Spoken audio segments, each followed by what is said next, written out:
Seorang pembunuh bayaran menerima paket misterius. Ternyata isinya hanya sekotak mainan tentara, dan ia tak terlalu memperdulikannya. Ketika pria itu minum cola, tiba-tiba terdengar suara. Saat diperiksa ternyata kotak mainan itu terjatuh. Saat ia mendekat, tentara mainan itu menghilang. Merasa ada yang tidak beres, pria itu mulai mencari mainan-mainan tersebut. Tiba-tiba lampu meja padam. Ternyata kabelnya terpotong. Tak berselang lama, lampu dapur juga ikut mati. Saat memeriksa, kakinya ditusuk bayonet mainan. Pria itu kebingungan. Saat ia memeriksa di bawah sofa, tiba-tiba rentetan tembakan menghujaninya. Saat ia berlindung, sebuah rudal kecil meluncur ke kakinya. Untuk menghindari serangan, ia melompat dan merangkak masuk ke kamar mandi. Dengan cermin kecil di tangan, ia mengintip keluar. Belum sempat melihat situasi, cermin tersebut hancur terkena rudal. Setelah meraih senjatanya, ia menembak ke arah sofa membabi buta. Ternyata di bawah sofa terdapat sekumpulan mainan tentara yang sedang mengevakuasi korban setelah pertempuran besar. Salah satu mainan mengangkat senjatanya. Pria itu segera menginjaknya hingga hancur. Melihat rekan mereka mati, mainan lain segera menyerang. Peluru-peluru kecil berterbangan ke arahnya, dan pria itu balik menembak. Saat itu juga 3 helikopter mainan keluar dari bawah lemari, terbang ke arahnya, menembakkan rudal mini tanpa henti.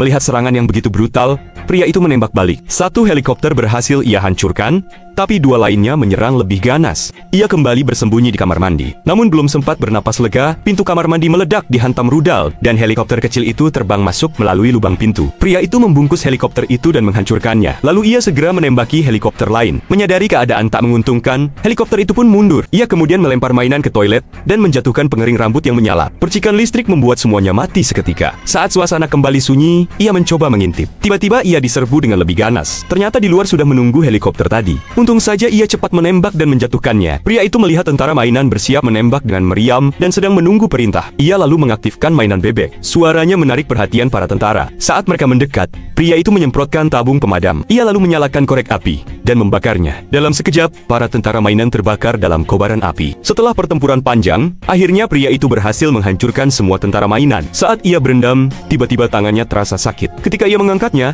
ternyata bekas sayatan, namun saat ia melihat ke air, tidak ada apapun di sana. Saat akan ke rumah sakit, panel lift tiba-tiba meledak, dan ruangan itu menjadi gelap gulita. Dari arah atas seorang Rambo Mini melompat turun, dan langsung menyerangnya. Saat keadaan menjadi sunyi, pria itu menatap panel tombol yang rusak. Ia melihat Rambo Mini bersembunyi di dalamnya, menatap balik dengan aura mengintimidasi. Pria itu memanjat ke atas lift, tapi peluru menembus kakinya. Saat itulah ia melihat wajah musuh kecilnya, seorang Rambo Mini bersenjata lengkap. Saat ia mencoba membuka pintu darurat, tentara itu meloncat dan menusuk dadanya. Pria itu berpura-pura mati, lalu mendorong musuhnya sekuat tenaga dan menjepitnya di pintu lift sampai hancur. Ternyata di dalam tubuh Rambo Mini itu terdapat bom, dan akhirnya meledak menewaskan pria itu.